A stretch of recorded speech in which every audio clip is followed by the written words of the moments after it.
gonna get some more chairs.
But you can also grab one of the chairs. They're bringing a bunch in. Okay, sure.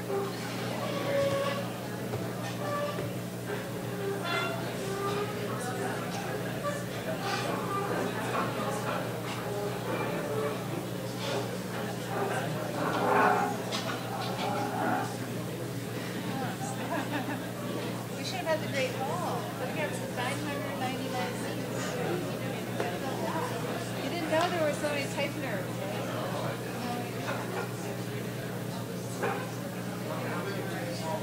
200. But you know, they have the tickets provided at like cooper-hewitt, Hubert, and then General Hubert. So it's probably like that.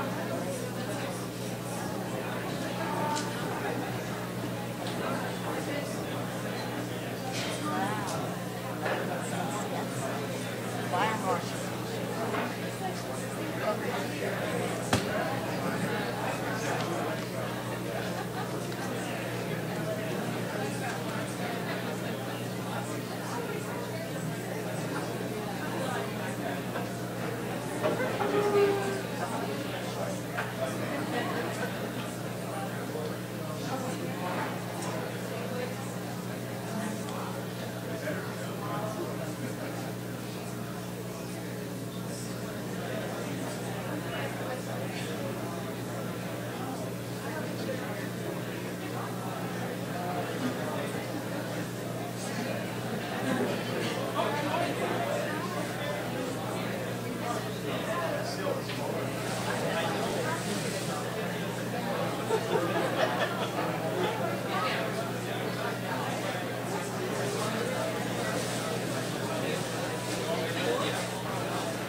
Hello.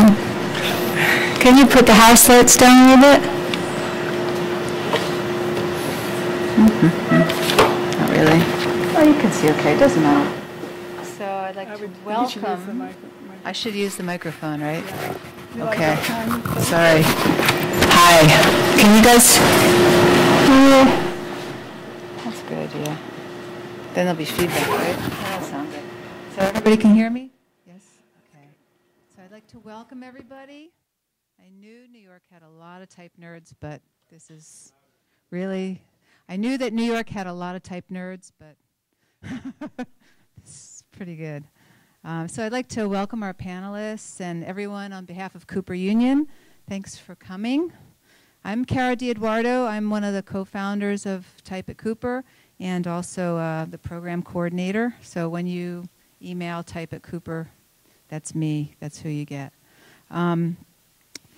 So Cooper Type is a postgraduate certificate program in typeface design, and we're in our second year of existence. And today is the first day of the condensed program, and we have students from 5 continents coming. So welcome, you guys, especially crossed an ocean to be here. So last year we only had 16 participants in the summer. This year we've got 29. And the extended program, last year we graduated with 11. This year looks like we've got 12, which is fantastic. And the Her Blue Balance lecture series, which I know a lot of you have come to before, that's a series that we've been running in conjunction with the program that's really sort of integrated into our curriculum, so very educational. And this July we have 2 more talks lined up. We have Alan Haley coming to do a talk called Type Trends, how cool designers create hot typography. And Eric van Blockland, I didn't really memorize this, sorry guys, will present a talk on tools, eyes, and ideas. So you can check our website, coopertype.org, and you'll see the details, and you can RSVP through the site.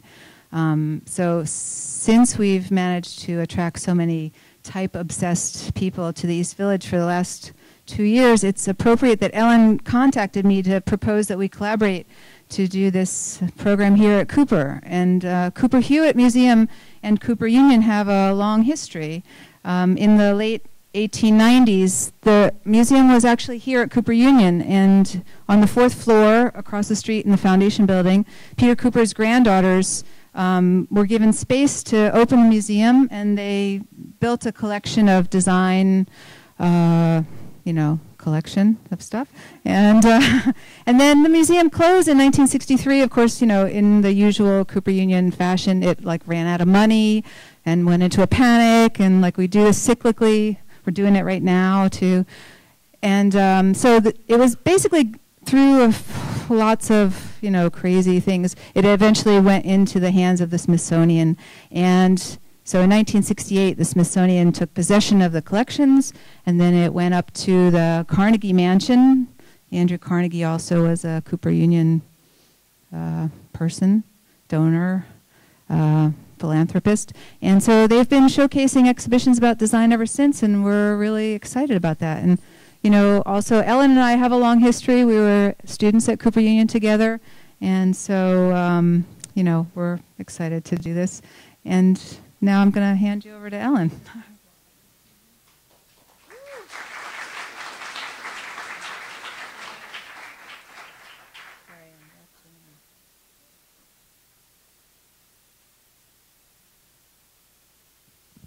Okay. Yeah, I'm really glad to be here, and I'm going to say a few words about the exhibition that we have at Governor's Island. It's called Graphic Design Now in Production, and it's organized by Cooper-Hewitt Museum and Walker Art Center, and that's open all summer on Saturdays, Sundays, and holiday Mondays only. And you can get there by a ferry, which is free, and you just go online and get the ferry schedule. It's really fun. And our panelists tonight, most of them are featured in the exhibition, and they have generously agreed to speak to you tonight about their work. And I'm going to tell you just a little bit about the format. We are doing Pecha Kucha style, which means that each speaker has 20 slides. that automatically play for just 20 seconds. And my slides are also playing automatically, and I've already completely screwed up. So I thought that was only fair because we put these guys under a lot of pressure. So each lecture is only 6 minutes long, which allows us to have 6 amazing presentations tonight, but no one can hog the stage except for me maybe because I'm running out of time. So what I'm going to do is give you a very brief introduction to each of our amazing panelists that will have nothing to do with the names that you see on screen. And then they're just going to come up and do their thing. And they're very brave to agree to this absurd format, but I think you'll really enjoy it, and you'll learn so much so fast about fonts. So Philippe Apeloig is my very good friend and graphic designer working in Paris. He is inspired by the modernist design tradition, using basic elements to create posters, identity systems, and publications that shimmer with complexity. And typography is part of everything he does. It's very exciting. And he taught here at Cooper Union, and he was also director for a time of the Herb Llewellyn Study Center. So it's great to have Philippe back here at Cooper Union. William Berkson is a writer, type designer, and mensch. He is the designer of Williams Caslon Text, which is the latest and greatest digital revival of that legendary typeface. He is also a philosopher of everyday life. His latest book, Pirkei Avot, Timeless Wisdom for Modern Life, was issued by the Jewish Publication Society. And he is director of the Jewish Institute for Youth and Family, where he has developed courses on, quote, becoming a mensch for teens. And I thought you had to wait till you're 18 to be a mensch, so I'm thrilled that you're opening up that position to younger people. Hubert Jocham studied graphic design in Augsburg, Germany, and North England. In 1998, he moved to London and worked for Henrik in corporate branding. And today, he is designing brand marks and typographic systems for an unbelievable list of clients. I could hardly stand it. It's so impressive. I'll just give you a few. Interbrand, the Brand Union, Landor, Future Brand, GQ London, Vogue in Russian, Turkish, and French, L'Officiel Paris, Details and W Magazine in New York, and the list goes on and on. It's very impressive. Henrik Kubel co-founded A2 in London with Scott Williams in 2000 after graduating from Royal College of Art. A2 is an independent design and typography studio with a core philosophy of drawing new type for every project. So he'll be out of business by the end of the year. And his clients include MoMA, Penguin Press NYC, New York Times Book Review, Harvard University Press, V&A Museum, and Aperture Magazine. He's a visiting lecturer at Royal College of Art and a member of the secret Masonist Society, AGI. So we'll hear from him. Jeremy Mickel runs Mickel, a Minneapolis-based type foundry. He has designed typefaces for Village and House Industries. He has taught typeface design at RISD, and he is a graduate thesis advisor at the Minneapolis College of Art and Design. His work has been honored by the AIGA, Type Directors Club, and of course by the Cooper-Hewitt National Design Museum, Smithsonian Institution. Jesse Ragan learned to create typefaces while at Rhode Island School of Design. And I was curious with your bio that was very specific, while at. You know, that I think you taught yourself, but you were there. But you had some help, some inspiration. He went on to design typefaces at Heffler and Frere Jones, where he had a hand in Gotham, Archer, and many other very amazing type families. And since 2005, he has worked independently in Brooklyn, wherever that is, developing typefaces for a variety of clients. And you can go and buy his fonts in the retail libraries of Font Bureau, House Industries, and Darden Studio. And he teaches right here at Type at Cooper. a program that he helped to found. So that is it for the blurbs. And we're going to invite Philippe to come up and be our first participant.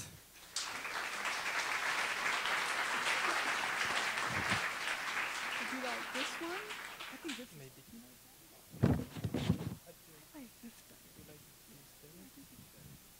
Okay. All right. And it goes. Come and what? I double click.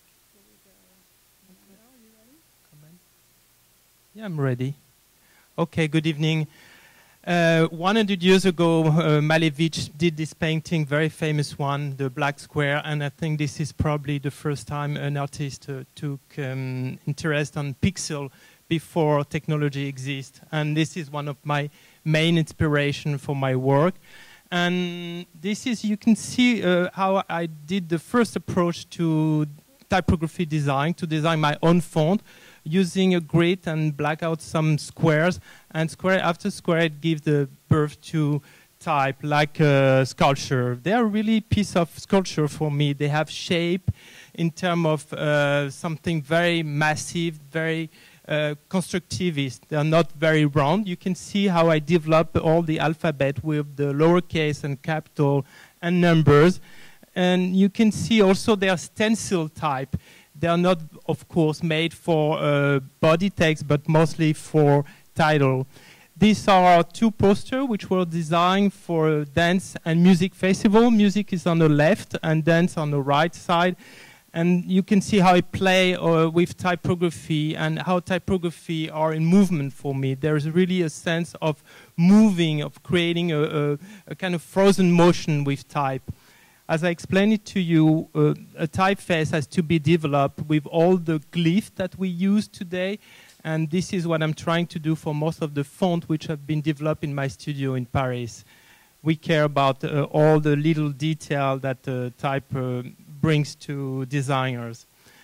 This is another inspiration for me by Muybridge or Jules Marais, a photographer in the 19th century who studies the movement, how they can be, looking at the movement. And for me, they are a great inspiration for design typography to play with type. And for example, you can see on that poster, all those letters were made with slashes after slashes, and they were very much inspired also by the idea of embroidery, how you can use embroidery slashes to design type. Like you can see on this image that a type can be also animated. Luckily, with the new technology, we can bring motion graphic into typography, and that's something that I like to experiment. Most of the font I'm designing are about experimental typography. And here you can see another poster which was designed for the French Institute here in New York for a festival called Crossing the Line. All the letters are made with a little pixel or some dot and comma or column that they are accumulated next to each other, and that creates shapes. This is a floor plan of a library. I designed typeface for an association of French librarians, and I was inspired by the floor plan where you can see table, computer, chair, etc. And that gives the birth of the global identity for this association. Instead of representing book, you can see that I design the letters by the association of different shapes that reveal the floor plan of the library view from above, desk, chairs, table, etc., etc. And after that was possible to play with it to create the logo that you can see on the top, ABF, A for association, B for bibliothèque, which means library, F for French. And then it's 100 years, A and S mean years in French. And you can see that the whole alphabet was created based on this very limited number of shapes. And here, years after years, they have a yearly congress, and it gives me the possibility to develop the font. For example, to overlap the shadow, the silhouette of something more massive and black behind, and then those dots and shapes that create the letters on the top of it in white. And a year after, I decided to go for the line, just to use the line of those letters and to create a new series of font based, of course, for that client. And the circle is because they were about economy. This you see the global alphabet from A to Z with all the numbers, again, the lowercase and the capital. You see that they are also made like stencil type. They are made by segment, you know, by a little line next to each other. And again, we have the whole alphabet. Just because I don't want to limit myself. Usually when I start a poster, it's a first step to design font, and then the process is to evolve to design everything that's missing. At the beginning, there's only few letters, and then you got the whole alphabet. This is a poster for a scientific review about Africa. And I was very much inspired by the handicraft work of these people who live in South Africa called Nebele. And I wanted to create a movement again, another kind of movement that happened, you know, like a progression. You see the letters on the top, they are complete. And there's a strike, a line in the middle, a white line, that emerge and transform the letters. And it becomes more abstract.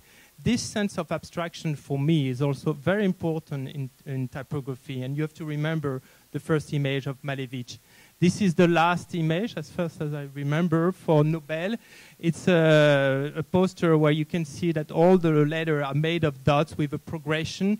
It's you know, that create like waves, and from letters which are very bold and some which are much lighter. And this is the whole alphabet. There are 6 steps between the very compact group of dots and the most lightened one. On this image, you can see also that most of my work is based on a grid system, and the grid is always there as a structure to make sure that we keep in control with what we do. Voilà.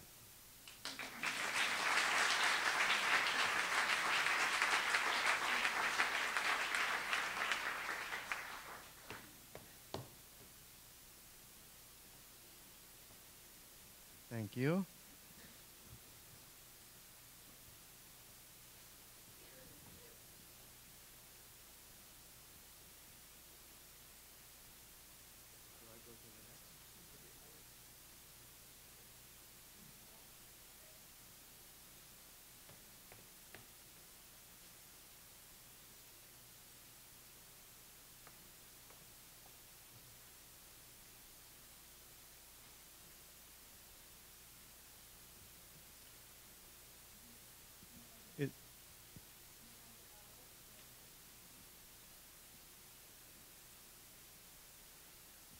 I have a confession. I'm a writer. Writers want readers to actually read what they write and even believe it. So when I turned to type design, my goal was a typeface that's highly readable, friendly and welcoming, yet also has an aura of authority. My first hero of readability is Theodore Lowe de Vinne. If you want to see how readability matters, just walk 3 blocks from here and you can see the magnificent de Vinne Press building, which I like to think of as the house that readability built. De Vinne, writing in the late 19th century, criticized the Scotch modern, popular in his day, as having too high a contrast, too thin thins. He also said that Thornton's boldface here, that there's not enough white space within the letters or between the letters. And this critique actually influenced William Morris in England, and this led to a widespread revival of Caslon, which had a lower contrast between thick and thin. And by the 20th century, many believed that Caslon had an almost magical powers of readability, as you can see from that quote from Daniel Berkeley Updike. Now, my second hero of readability is Matthew Lukash, whom nobody knows about practically, but in the late 30s, he separated readability, meaning reading comfort, from legibility, meaning the speed of recognition. And it's that reading comfort that I was really focused on. So readability, I think, involves several things: good writing, ease of for the eye and brain of decoding, and also good aesthetics. Now, good reading is complicated because it involves all of these things.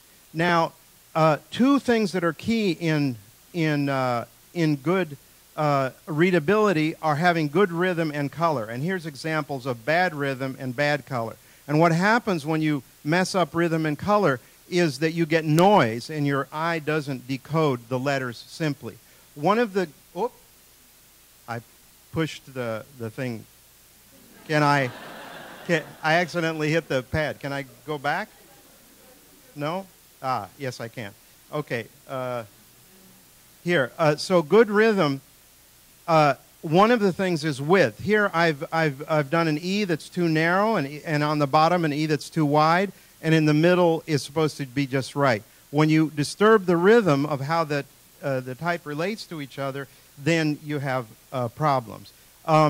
Second, you need good spacing. Many of you have done kerning, and you know that the area between the letters needs to look roughly equal. But it's also true that in the counter, that's inside the letters, that also needs to balance with the letter space. So those also one needs to attend to. Furthermore, to achieve even color, that's even density, you need to have roughly equal weights of the different parts. Here, if you look at the beak on the E, on the top, it's too bold, if you like, compare it to the N in hen, and too light on the bottom. But you also want a dance of shapes. You don't want everything to be an even gray. It has to jump around. And here you'll see that taking my clue from Caslon, who I was reviving, you'll see that here on the eye, the top of the eye is actually much heavier than the top of the stem of the M, and yet they look approximately equal in weight. So you get a dance with even color. Now, another factor is the weight of the strokes. And for a long time, scribes realized that there was an ideal weight, which you can see here measured by the nib width of the pen. Now, the thing is, with all of these things required, you'd think that all text faces have to look alike. But in fact, they can vary. For example, here's Quadrat, and a demonstration that with Quadrat, which is heavy, it needs more vertical space. Here is Spectrum, which is a light typeface, and it requires, on the contrary, less vertical space in order to achieve that balance of good rhythm. So, in fact, there are different typefaces that are ideal for different purposes, like for newspapers or for books. So they vary. Now, another factor that's involved in readability is what I call a picket fence, which creates a dazzle to the eye. On the top is a Bodoni display, which you can see has some dazzle to it. And what I've done is to try to systematically avoid that dazzle. In my font here, you can see that the stems are actually narrowed in the middle, and the feet are made heavier, so that it looks at the same time dark and open, and avoids that dazzle of the picket fence. Because I wanted it welcoming, I also went for a soft but strong aesthetic. So I had soft outer corners but sharp, clean inner corners, and the caps are overweighted and straight, so that they're very strong, following like the imperial Roman model of the caps. So putting it all together, here you have a display from Font Bureau of Williams Caslon text, which I hope is very readable and welcoming for the things I write and the things other people write. Thank you.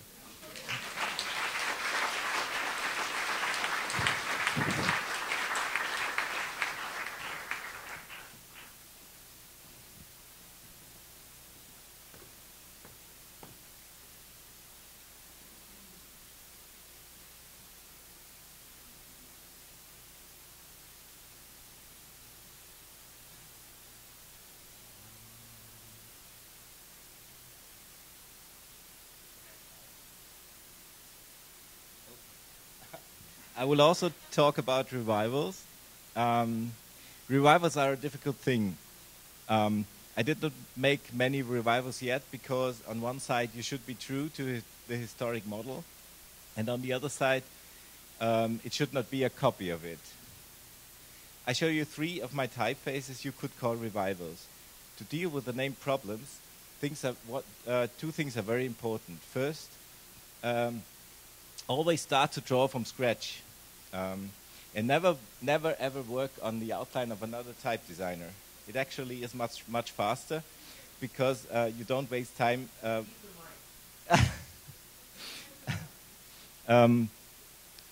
working on altering an existing style. Second, find a good reason for the new version for your project, something that makes it your own.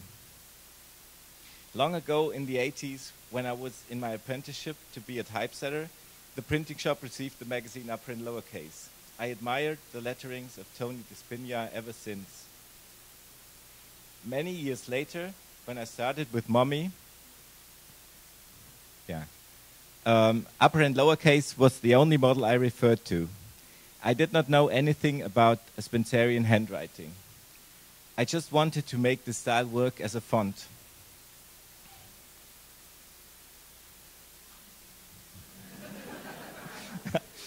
The practical reason why I started Mommy was L'Officiel magazine in Paris.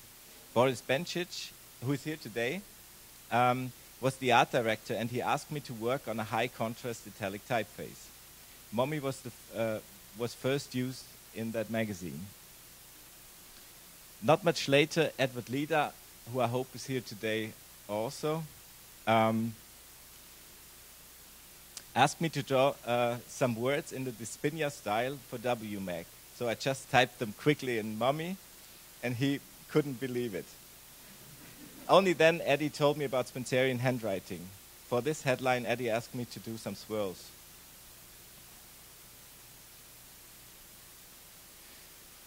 Following the W ornament headline, Tiffany here in New York asked me to develop some swirls, and they used them in their brochures.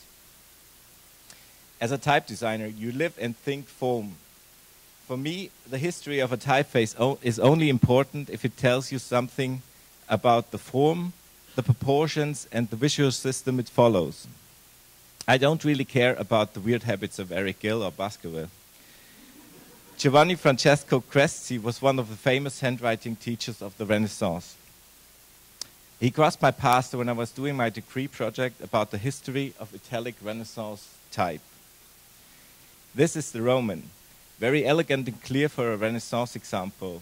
I was only interested in the lowercase. I ignored the uppercase and the italics Cresci did. The caps were more or less the Roman capitalis. At that time, the italic was independent from the Roman anyway. Only later in the Baroque, italic joined the family. I started with the display to keep the elegance, followed by the italic and then the text versions. The main task for a text typeface today is narrow columns, like in magazine or corporate use. That makes the proportions. Ascenders and descenders need to be short but not clumsy to work with little leading. The last product I want to show is fairly personal. It's about Rotis. Many people hate it, some admire it. Now I'm even living 3 miles down the stream from Rotis, where Apeloig lives. My project was to have a look into the visual system Rotis follows and discuss it in a visual way. One thing that was always criticized was the C and the E. They have an angled axis where the rest of the font has an upright one. So in my typeface I was starting, I did versions where I played with these angles.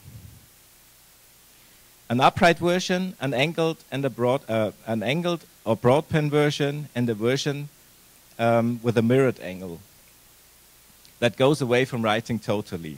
And a mixed angled version you can see here in text. The smaller you get, the less it's disturbing. Yeah, it's true. So the consistency of the axis is not that important. But rotas has a much bigger problem than the axis angles. It's the proportion. It's too narrow. This is to all the designers who think a condensed typeface saves space. In a narrow typeface, the characters lose the horizontal elements. But the horizontal elements make the character unique. Reduce them, and it looks like a garden fence. Layout, therefore, that's the typeface I designed, has proportions that serve in a much wider usage. Lego is, by the way, it's the bigger village next to Rotis. But basically, I much more enjoy to design typefaces that have no historic model. It is much more satisfying to have that I had the idea. A new typeface is my tribute to the times I live in. Type design is art. For many years, I did not make much money with type. Type design gave me a lot of freedom because there were no clients. Now type design fills most of my time. Half is clients' work and half is my own stuff.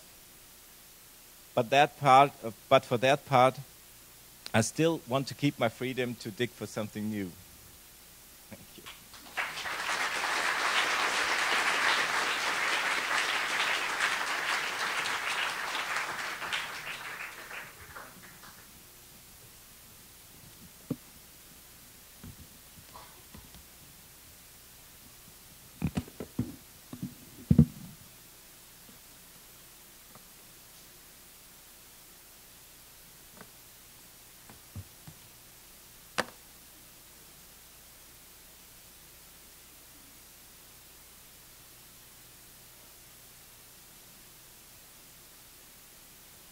Hope this works. I have my notes on my laptop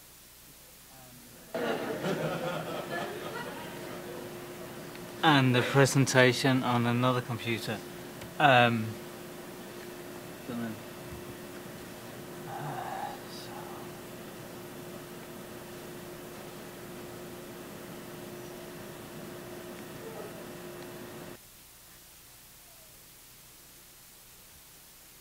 I'm going to talk about New Rail Alphabet, which I revived in between 2008 and 2009 in collaboration with its original designer, Margaret Calvert.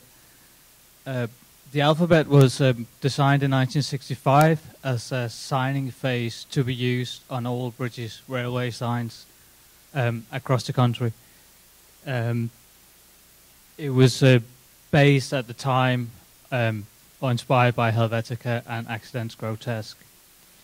Our job was to turn this original alphabet into a contemporary font for text and adding quite a few weights to that. This slide shows or gives us an overview of the typefaces Margaret Calvert's been involved with or she designed. And what we can see on the center axis is that British airports, all the hospitals and British Rail, they basically use the same typeface across the 60s. Here's some examples of signage. That's the hospital signage where the font is used. There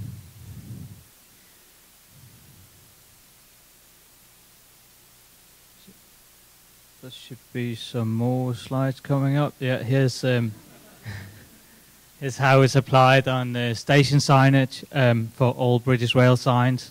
What happened was Margaret Calvert, she taught me at the Royal College of Art between 98 and 2000. In 08, she called me up and asked me if I wanted to revive her font or turn her 1965 alphabet into a digital font that could be used in text. So this is what happened. These are some of the. This is from the original manual for the British airports. The signer system. You can see it's all made of tiles. And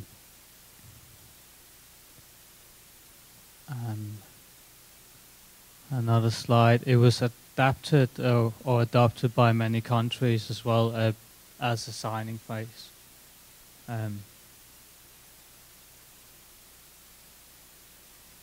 So it's one font basically that's used across a range of sign systems. In the process, I would carefully digitize the original source material. Margaret works by hand. I work on screen. So we would have like monthly meetings closer to release date. It would be like every 2 weeks. Here's an example of one of the original pieces of artwork. You can see it's dated April 65.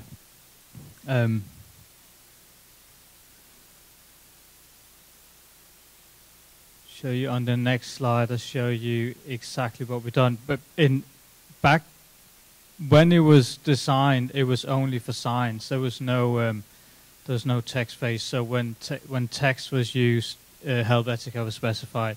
So our job in this case was to turn this large scale typeface into one that would work in text, and the red outline shows the tweaks we've done.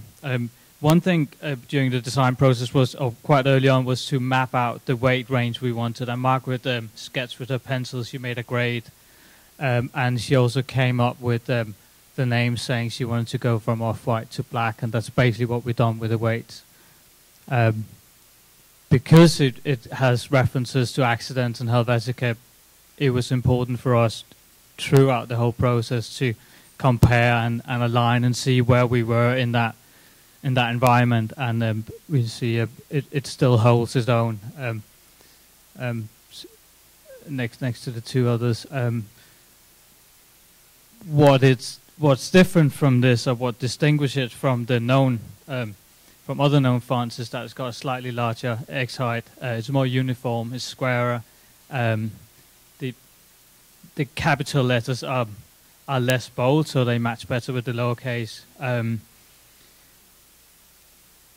A quick overview of the new character set. So we went basically from 71 characters to 473 characters, supporting Eastern European languages. And here is the weight range, 6 weights, and we also designed an italic, which wasn't done originally. And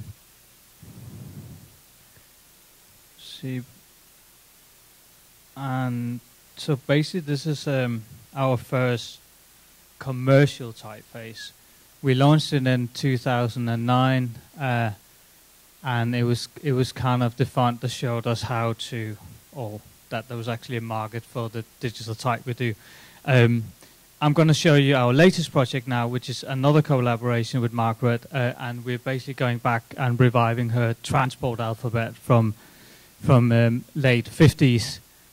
It's called Transport, and we're doing the exact same thing. We're turning a signing face into a text face. We're matching the weights of New Rail alphabet, so we have 6 weights. All the stems in the lowercase are going to match all the stems in the New Rail. This is a slide showing one of the original maquettes. It's hand-painted acrylic, and is one of 16 housed. It's in the collection of St. Bride's in London. So this is some of the source material I have now. And here's a few more things. Original glass negatives. A very recent drawing by Margaret. She's reconnecting with her font from back then. Is one of the slides out of the box, and some other source material from publications around the time the font was issued. This is where we are at the moment. It'll be in 6 weights, and here are the first 3: the light, the medium, and the bold. And it's due out later this year. That's all. Thank you.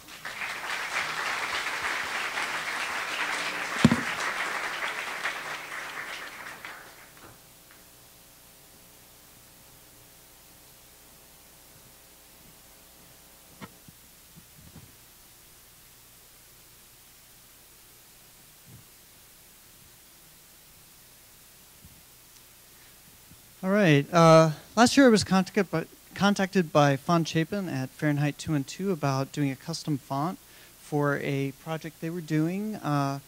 This is a very special credit card where the recipient, the customer, gets a monogram personalized for them. This was the sketch that they originally gave me, where they had mapped out the basic alphabet, and the challenge for me was to design all of the monograms, the ligatures, for 2- and 3-letter combinations.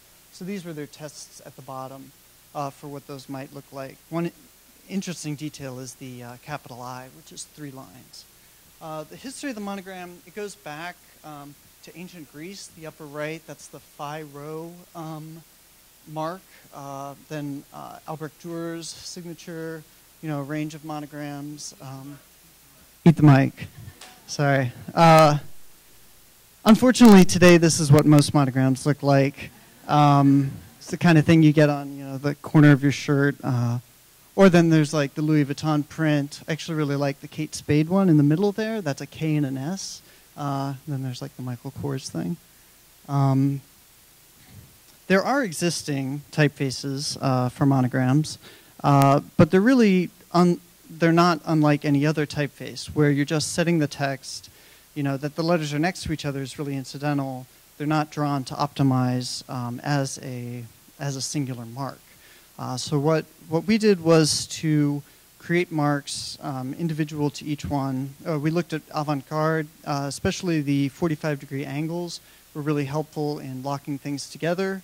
I think it's interesting in this example, none of the alternates were used on that letraset sheet.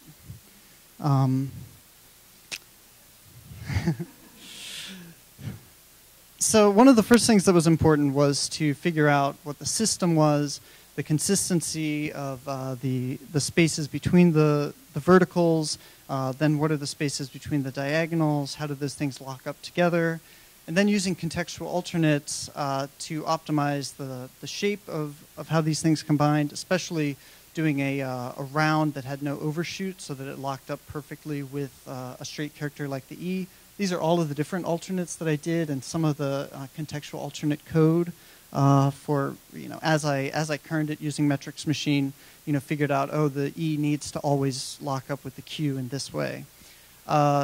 We figured out that the number of monograms would actually be very large. 26 cubed is 17,576 combinations. 26 squared is 676. Adds up to over 18,000 combinations. To make things a little bit simpler, we settled on the solution that there would only be one mark for any given number of 3-letter combinations. So if there's two duplicate letters and one unique one, you have 3 combinations for 6. There's 6 combinations for any combination of 3 unique letters. In the proofing process, I had to generate text that had all 18,000 combinations of letters, and then using InDesign, I went through using color coding system, chose what I thought was the closest to the best solution, and then using find and replace, you know, then whatever. It was a long process. This is what we ended up with, just a sample of the marks. You know, I think it works fairly well with varying degrees of success. That, you know, the letters are right on top of each other, so if your initials are KLM or LKM, you know, you'd be reasonably happy that that's your mark. This was one of the last things I got from Fahrenheit before the project was canceled. So you can't really see, but this is the difference between embossed and debossed, you know, these different patterns. It would have been really cool. It's like blue leather. So, you know, in the end, I was left with this font with 4,000 monograms and no credit cards to put it on. But there will be a second life for it.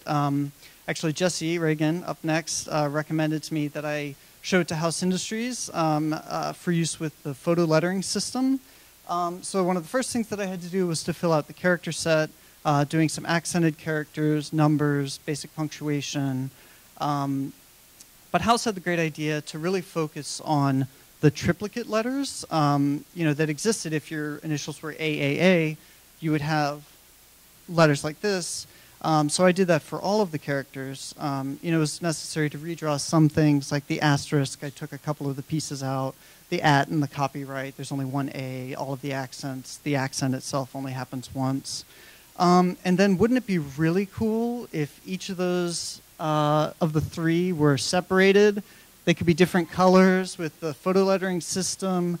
You can also control the alpha channel, create a multiply effect. For about a minute, I considered doing that for all of the monograms.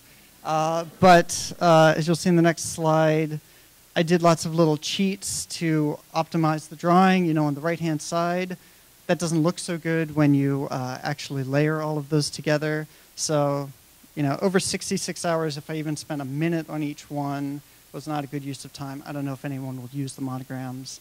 But it will be released through photo lettering. This is my little comp of what it will hopefully look like. If you're not familiar with it, it's a great system because you can set the color for each of the layers. You can turn features on and off. I feel like I'm selling it to you now, but you add it to your cart, download a PDF. Anyways, my hope really is that it will, in a second life, people will do something that surprises me with it. Use it in unique ways, and maybe the monograms will get used. Maybe they won't, but hopefully it'll be fun. Thanks.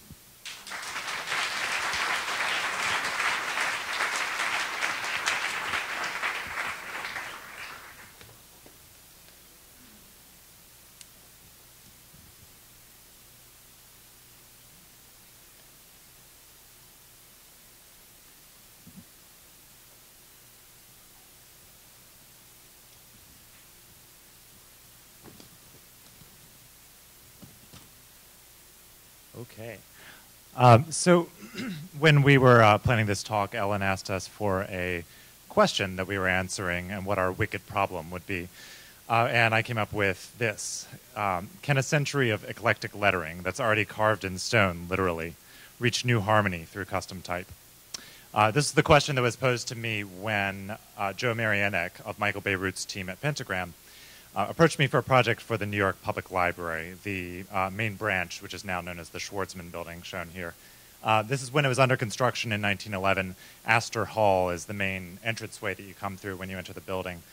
And included in the design of the building and the concept was that donor names would be carved on these columns throughout the entryway, throughout Astor Hall. And this has been continued since the building was built and then on through to the present, to the 2000s. And my assignment was to create a new typeface that would be used to continue this tradition with an eye toward the history, but updating it slightly.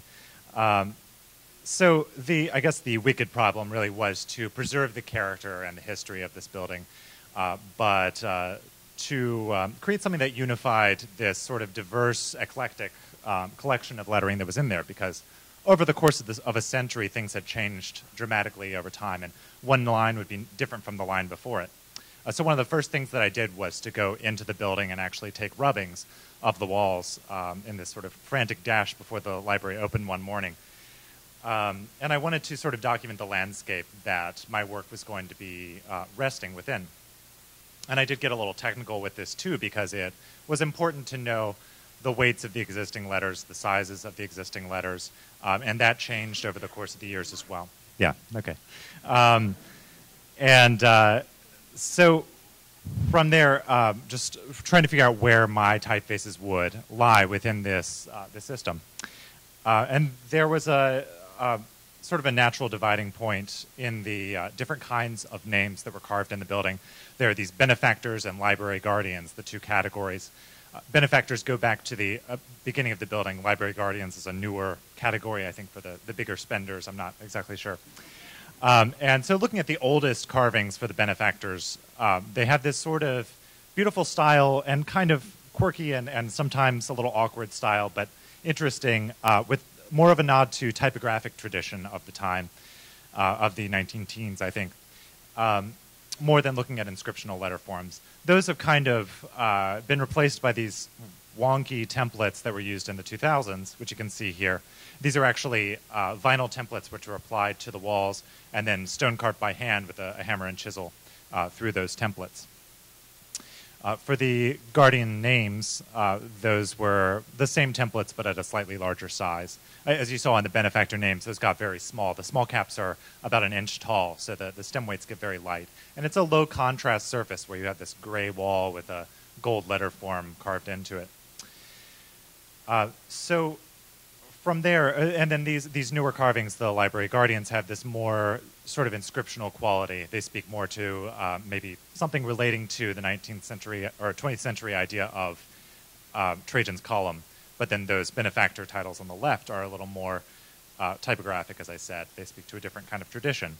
So I wanted to take these four basic categories that I had identified, the titles on the top and the names on the bottom for the benefactors and Library Guardians, and create a system that worked together for these four styles. And there were a lot of weird things, particularly in the names typefaces, which you can see at the bottom there, where forms are a little awkward, the weights are a little bit off, and I wanted to create something that captured that spirit but did something a little different.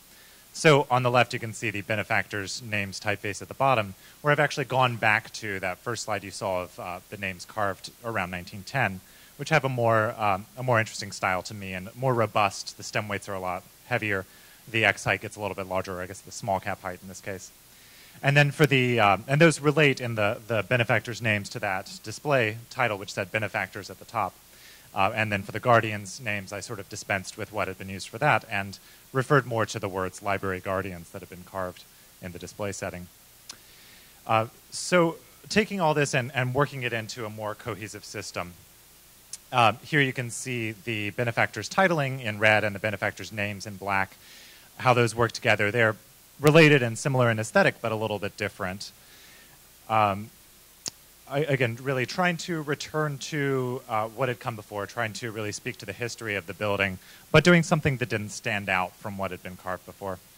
Here we have the Guardians' names, which again is a different category, a very different aesthetic, but since they're both drawn by my hands, I think they have some resonance with each other as well.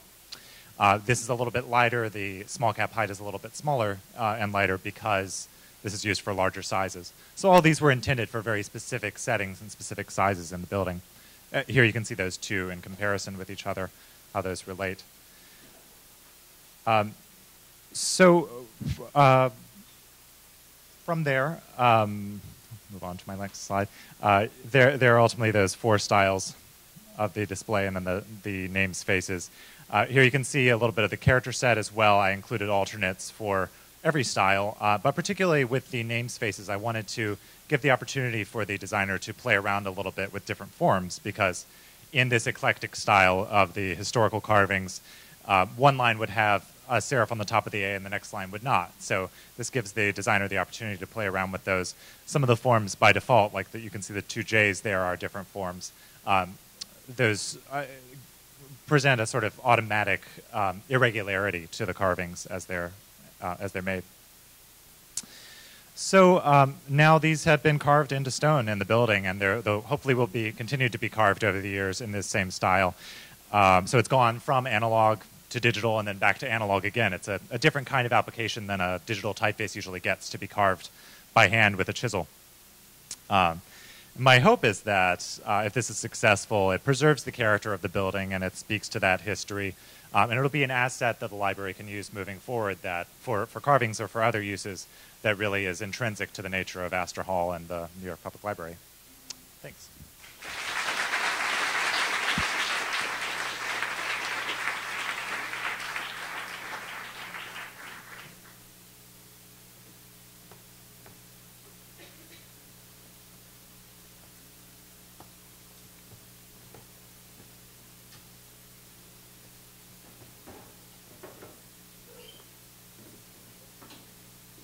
So we're going to take some questions. Your questions must be 20 seconds long, exactly.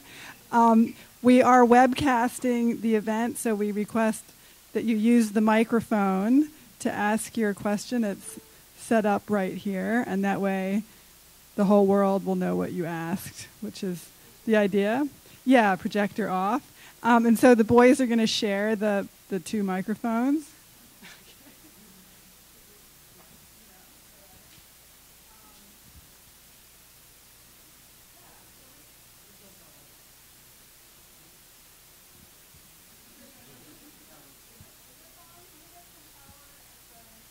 podium? Is that possible? Is that right? So, yeah, who wants to be brave and climb over 50 people? I can also repeat your question if you are landlocked and would like to ask a question. We'd really love to hear from you all. Okay, then I'll ask a question. I have a question for Jesse.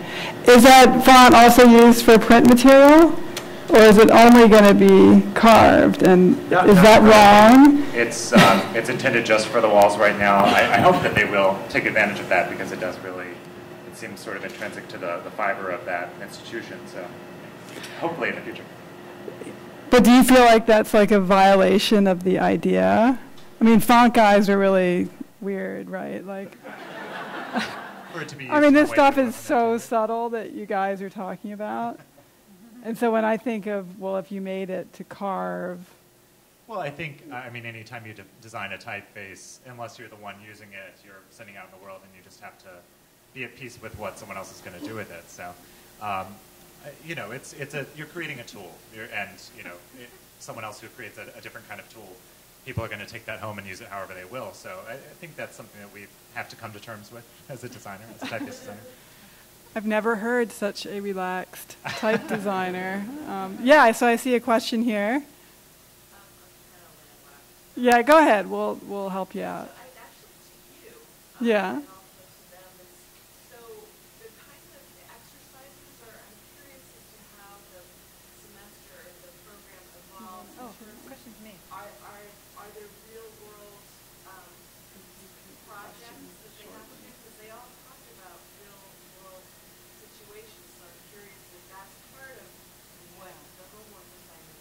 This is a good question for Jesse.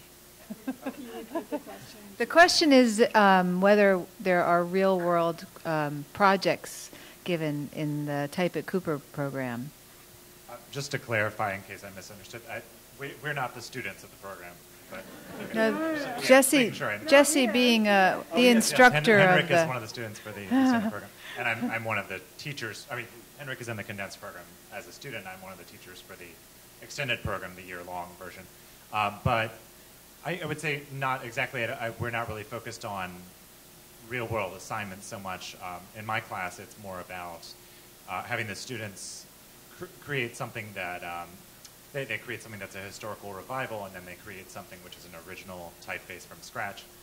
Which I think, as a student, the most important thing when you're embarking on a very long project like a typeface design is to have something you're really passionate about and excited about. So that's really what I emphasize, is for them to find something they're excited about doing for 30 weeks of class. Well, they did some of them. If you've seen some, like our Flickr page where there's images, you'll see that some of them seem to really have a sense of what it might be used for, like for like Definitely Garçon. people look at practical application of this could be a typeface for magazine use or that sort of thing. And that's helpful as a typeface designer to have a goal in mind for how to use. Yeah. Great. So anybody else want to jump in? Yeah, thank you.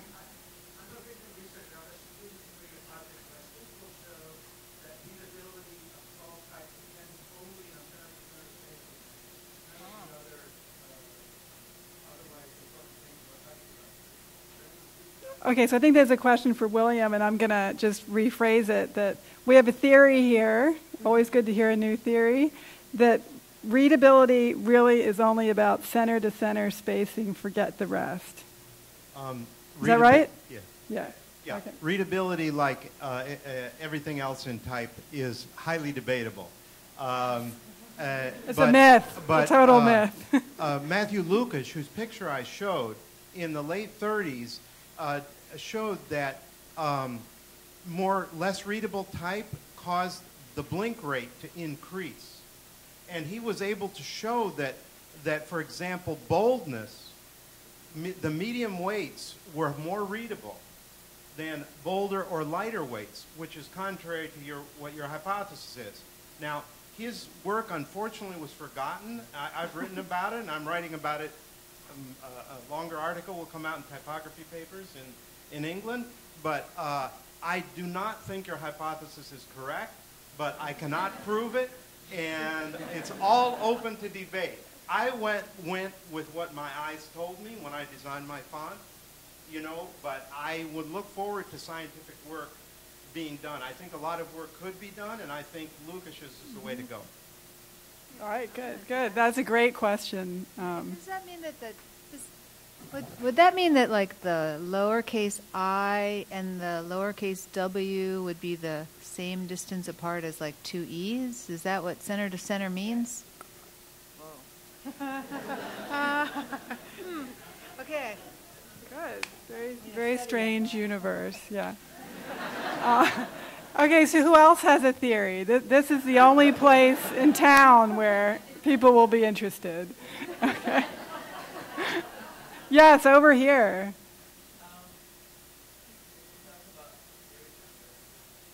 Wait, can you speak a little louder, please?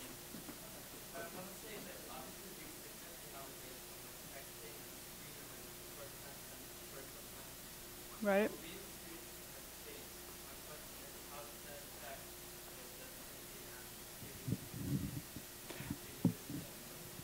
Okay, so I'm not sure who can answer this, but the question is, how does our reliance on screen-based reading affect all these harebrained theories of legibility and readability? What?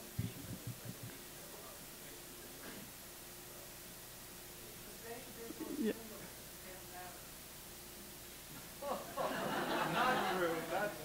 All right, well, one of you guys, jump in here, because these are the world-changing questions of our time. Okay? Anyone want to give it a shot? Just briefly, people are trying to figure this out, the scientific researchers, but the state of it is not very clear. But I would say I think the eye and the brain, there's still certain limitations. So that's the same. The screen, because of its low resolution, has all kinds of challenges, and there's no doubt that these are met differently than for high-resolution print. But this is a whole subject in itself that would be, I'm sure, several sessions, so I'll leave it there. At least 40 seconds long. Okay, what else? Is These this are on? awesome. Yes, go ahead. Yeah?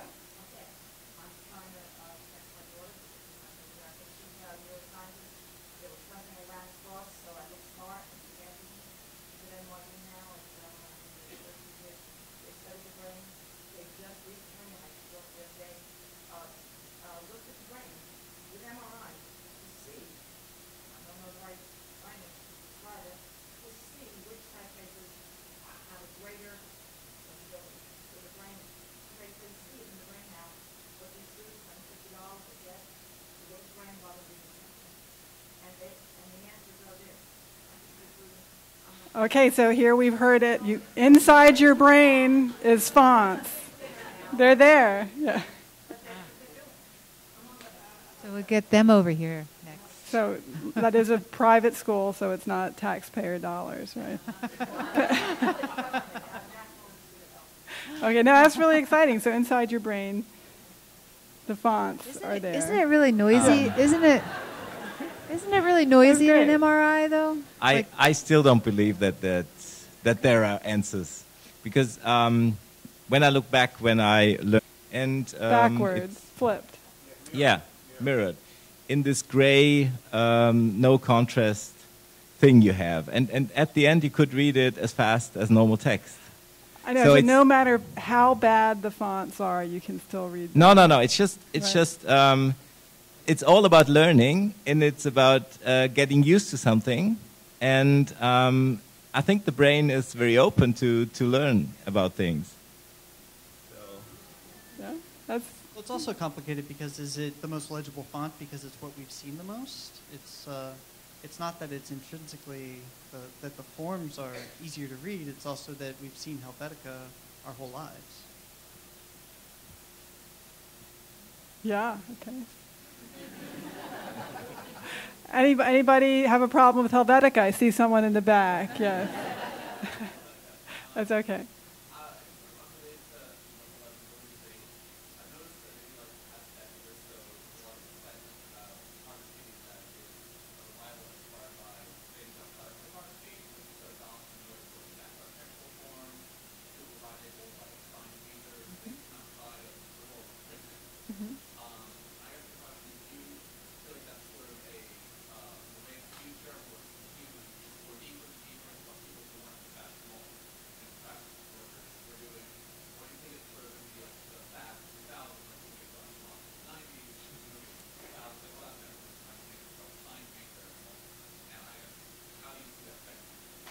Well, maybe Henrik would like to answer this question, which is about the fact that right now a lot of typefaces are based on non-typographic sources like sign painting. I mean, Jeremy's done one too. Or is that just a trend, or is this forever? What to look at, if I understand it right, if there's a trend in reviving type, is that your question?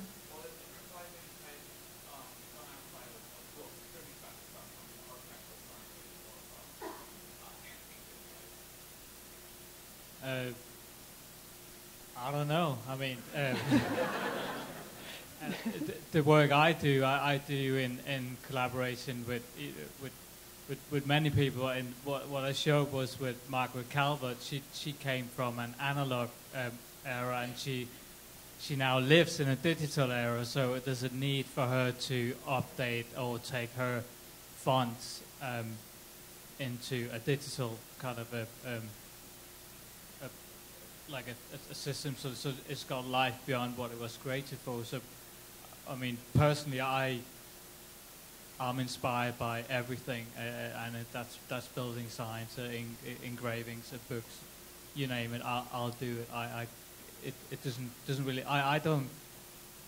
Trends are there, but probably when you see them, that's when they're over. So I'm not concerned about that. Hubert, a lot of your work is also based in calligraphy and non-typographic sources, and it does seem to be a big thing in typography right now. I mean, it has to tell a story. It has to be. It has to touch people. So it's good if you have something that's made by hand as a basis, than to just start on a digital on the computer. So it's often very good to hand draw or take something that looks old. So it's more interesting. It touches people more. And if we live in a digital world, like you see on all those apps on the iPhone, they all try to bring in like this paper that looks like paper. So people seem to make the whole thing more analog, or try to make it more analog. So I think that's the reason why that happens. Mm-hmm. Cool. What else do you have for us? Yes.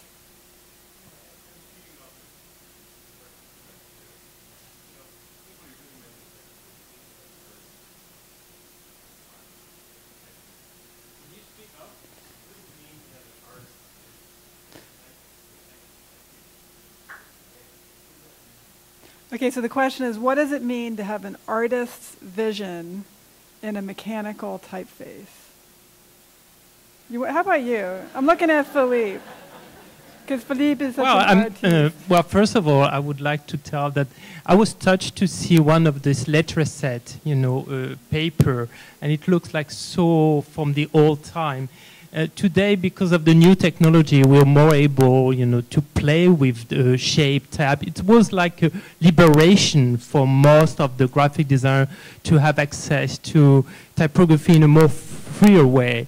And at that point, I think we're very close to the work of an artist. I mean, the way the artists behave with color or with brushes.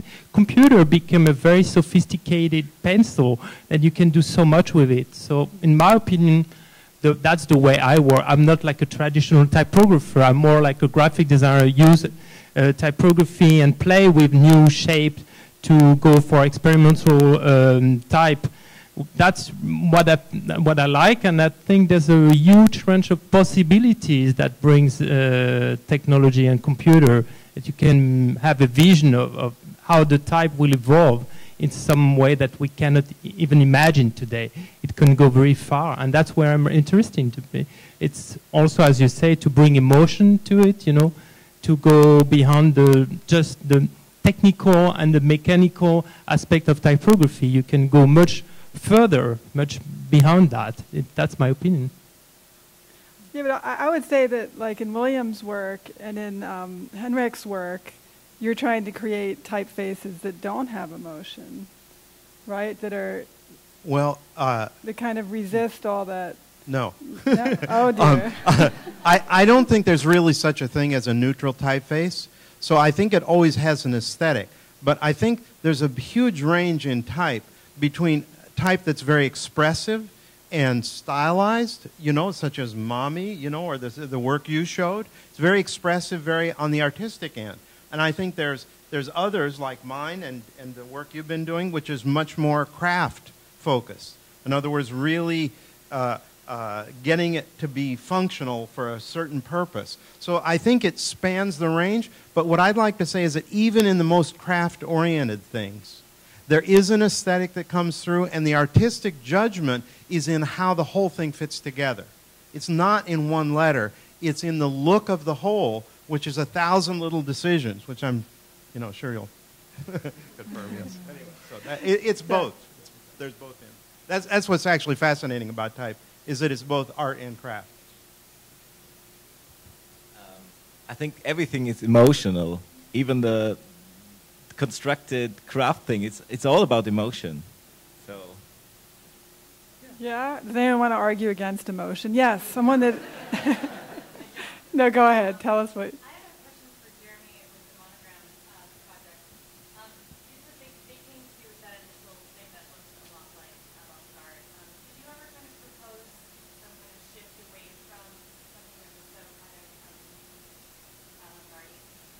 So the question is, did Jeremy ever consider a less avant-garde source for his monogram font? Honestly, no. I thought it was a pretty successful solution to the problem.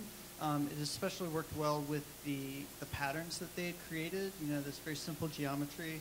I don't know how well you could see on the screen, but everything was slightly rounded. They didn't have sharp ends on the at the terminals.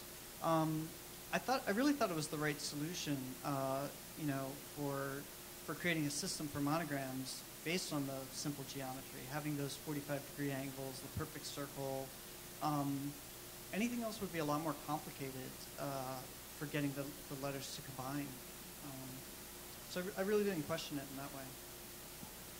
And I started with, you know, what they gave me, but then there was, you know, lots of optical corrections to make, and, you know, as I went through it, you know, the H needed to be narrower, or, you know, things like that. So it was a starting point, but it continued from there. Yeah, there's a couple people in the back, in the pink sweater.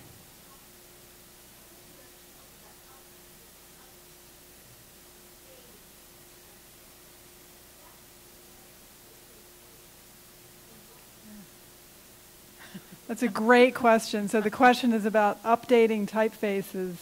What makes a typeface old, and what makes it new? And maybe this is good for William and Henrik, since you have such very detailed revivals. Well, in the case I was concerned about, it was technology. The typeface was. It was interesting because the Braille alphabet we revived, and now transport alphabet we're working on at the moment, they don't. Well, Braille alphabet didn't exist in a digital format, and it was from 1965. The design was still alive, so it was very interesting to actually get that typeface and bring it up now. So, and there's a huge audience for it. So, I mean, what was the question again? Well, I think that the question is what makes something new or old, and well, it's technology. Not, yeah. But I don't think that's enough. I don't think just saying, "Oh, now it's digital, so it's new," isn't there? And I think, you know, with Williams Caslon, there's a whole remaking of something to make it work for our current moment. Right. I was very conscious of this question actually that you've asked, and I didn't want to have a, quote, authentic revival. In other words, there are features of Caslon that I really admired.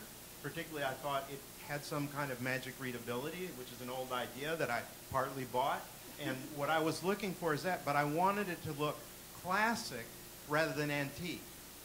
So classic in my head is something that sort of is not going to sway with the winds of time and has a comfort and a solidity about it. So yes, I definitely wanted to update it. In Caslon, you know, there are like 5 good Caslons. So, you know, I wanted to do something different. And anyway, I could go on. You can go to ilovetypography.com and you'll see where I go on. I won't go on more about it here. I saw that Jean-Francois had his hand up. Go ahead. Yeah, go ahead, Ans.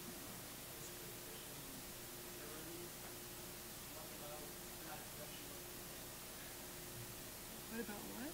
Black. What about a black version of your typeface, Jeremy? Yes, you can. Yes, you can also select black as the color for the typeface for all 3 layers if you choose. Thank God. It's the new black. Okay, that was easy. Who else? I think he meant black. Black. Oh, like heavier? Oh, I'm sorry. Did You're kidding. Did you mean That? bold, extra Oh, man. bold? I don't have enough time for. I mean, those overlapping forms and the monograms. I don't think it could get much heavier.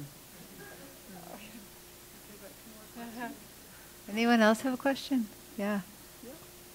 Right there. Yes. Yes. Yep.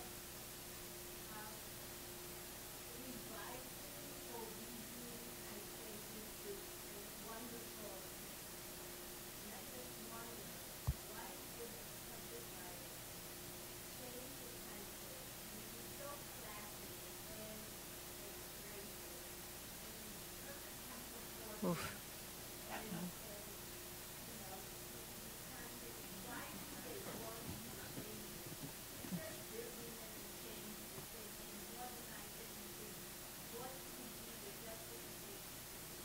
Is that a rhetorical question? So the question is, why would a library change a typeface from something that's basically a Trajan, sort of classic Roman, to something else? I think in this case, the situation was that they had sort of gone astray, and the inscriptions had sort of lost some of the historical quality. So in this case, it was more about going back to the history and really the legacy of this building, rather than just slapping on something like Adobe Trajan or some typeface that is already ubiquitous. This one is very much owned by that library and has their spirit and their character in it. So I think it's, in a way, maybe it's sort of the opposite of what you're saying. But I don't know. Do you mean they didn't have Trajan to begin with? Is that what you're saying? They didn't really. No, it wasn't. They weren't using Trajan really. They were. I mean, the older stuff was sort of its own thing, and then I don't know where the letter forms came from for the 2000s carpet. Okay. So Any more? over Oh, yeah. here. Yeah.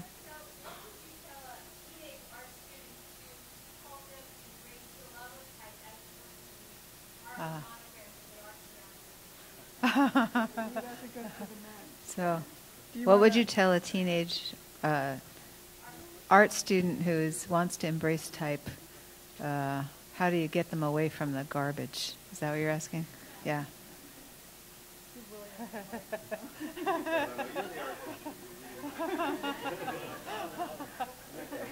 I started, my way into lettering was by way of painting graffiti. So I don't know how that works, but I still paint. That's Is not lettering large scale? That's the wrong answer. Someone I think else. it's actually true. If you try to do it yourself, then you discover how challenging and how interesting it is. What do you mean, graffiti? No, anything. Oh, no. Any lettering. Any letter. Any letter, yeah. How about reading books? Okay, so we're going to take one more question, I think, and then if people want to come and regale the esoteric panel with even more narrowly focused questions, that would be terrific.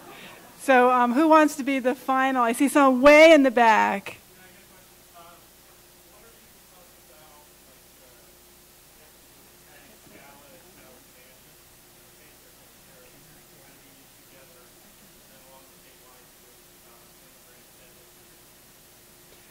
So I think the question is, what about fonts where there's a sans and a serif, like Scala and Scala sans, or when the thing is happening actually in the same letter form, like in Dead History? You got that? What about? What? I was just kind of wondering about the thoughts about, the process of designing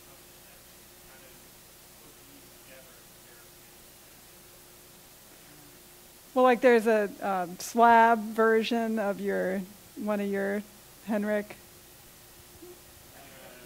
I think I had to wake him up. I don't remember. I mean, if you, I don't know. Like, do you think it's wrong? Was that the question? If I had a lot of time, I would do matching sans for all my serifs and the other way around. I mean, I actually think contrast in typography is interesting, so I don't mind if you use two different fonts. They can be from the same foundry, but if it's a sans mixed with a serif, I'm kind of classical in that way. So, but even two different styles as well, not necessarily coming from the same structure. I like Scala and Scala sans. Go ahead. Take it away. I mean, Rotus was the first that you call a hybrid typeface. Yeah. And I think it was a fashion in a way, because I don't think that a lot of graphic designers want that. Because mixing is much more interesting if you mix a nice serif with a sans serif. And yeah, I think it's much more creative to find the right combination. Well, I think the idea of having one font that does it all is something that larger corporations buy into. It gives them some kind of security and something to if they can explain that to themselves, their employees and their audience as well. There's actually one font. I think that market, that's probably where it finds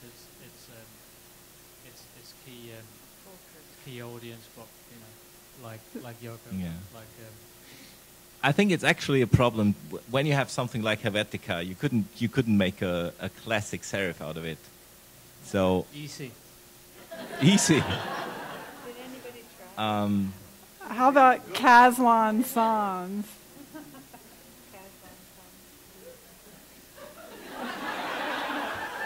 Caslon Sans? 2 words, Caslon Sans. Oh, what? Do you have any plans for Caslon Sans? Well, no, it wouldn't be Caslon Sans. I think he was so have appalled thought he about couldn't something even that hear. would match it, but it would be completely different, because the demands of a sans are so different. Because it's not only the serifs, it's also how high or low the contrast is. So you can try to sort of match the spirit a little bit. I mean, I hesitate to talk about this because it's an endless debate. Because you can. I mean, some people succeed. Scala and Scala Sans are both great. Quadrat. Yeah, Quadrat.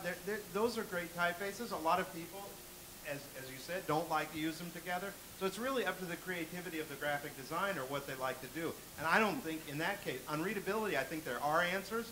We don't know them for sure, but on these, I think there are really no answers. It's up to the creativity of the designer. I love these typeface designers that actually like graphic designers. That's I awesome. think everybody loves graphic designers, right? Yes. Okay. All right. Well, I just want to ask, how many people knew what Jeremy was talking about when he said metrics machine? How many hands? Yeah. oh my God. That's pretty good. That's all right. Tal That's Lemming's okay. excellent kerning program. How many people know what Type supply. kerning is? Everybody knows what kerning is? Okay, good. Yeah, great. Okay, so we're going to call it quits, and everybody go home and make some fonts.